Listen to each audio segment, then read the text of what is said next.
Hello students. इस video में हम प्रॉपर्टीज ऑफ इक्विलिब्रियम कांस्टेंट के बारे में पढ़ेंगे।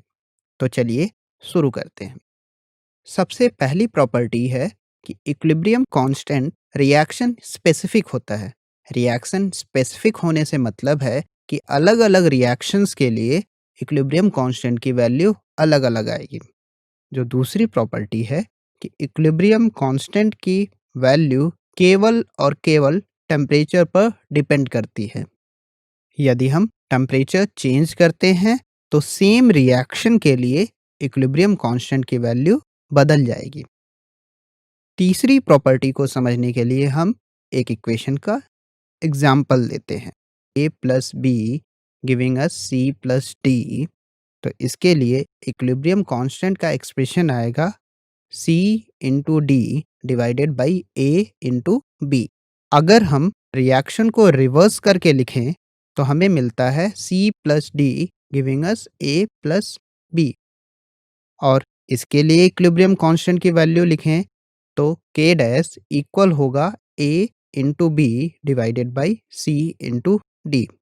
तो अगर हम दोनों इक्विलिब्रियम कांस्टेंट के एक्सप्रेशंस को देखें तो हमें पता चलेगा कि k डैश k का रेसिप्रोकल है। तो हम यह कह सकते हैं कि अगर हम कोई भी रिएक्शन को रिवर्स करते हैं, नए इक्विलिब्रियम का इक्विलिब्रियम कांस्टेंट ओरिजिनल रिएक्शन का रेसिप्रोकल होगा। चौथी प्रॉपर्टी के बारे में बात करें तो इसको भी हम एक एग्जाम्पल से ही समझते हैं। तो हमारे पास एक रिएक्शन है A plus B giving us C plus D. इसके लिए इक्विलिब्रियम कांस्टेंट लिखेंगे तो वह हमें मिलेगा C into D divided by A into B. यदि हम इस रिएक्शन को किसी एक नंबर n से मल्टीप्लाई कर दें तो हमें नया इक्वेशन मिलता है Na plus N B giving us NC plus ND।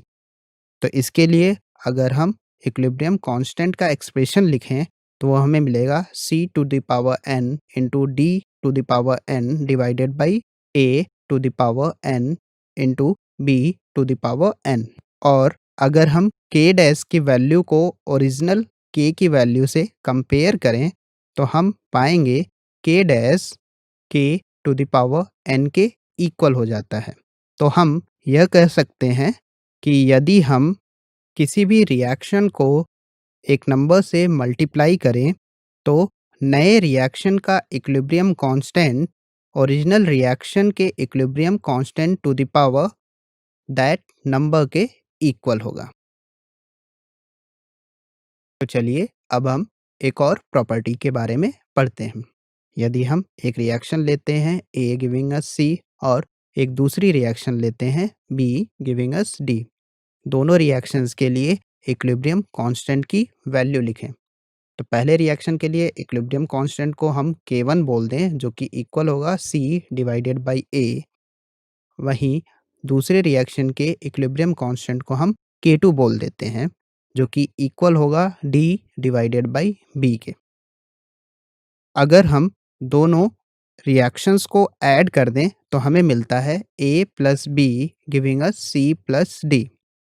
और इस रिएक्शन का इक्विलिब्रियम कांस्टेंट K डैश लिखें तो हमें मिलेगा C into D divided by A into B. अगर हम इनको सेपरेट करके लिखें और ऊपर वाले इक्वेशन से कंपेयर करें तो हमें मिलेगा कि K डैश की वैल्यू K1 इंटू K2 के इक्वल आ जाती है। तो हम यह कह सकते हैं कि अगर हम दो रिएक्शंस को ऐड करते हैं तो फॉर्म होने वाली नई रिएक्शन का इक्विलिब्रियम कांस्टेंट पुरानी रिएक्शंस के इक्विलिब्रियम कांस्टेंट के प्रोडक्ट्स के इक्वल होगा।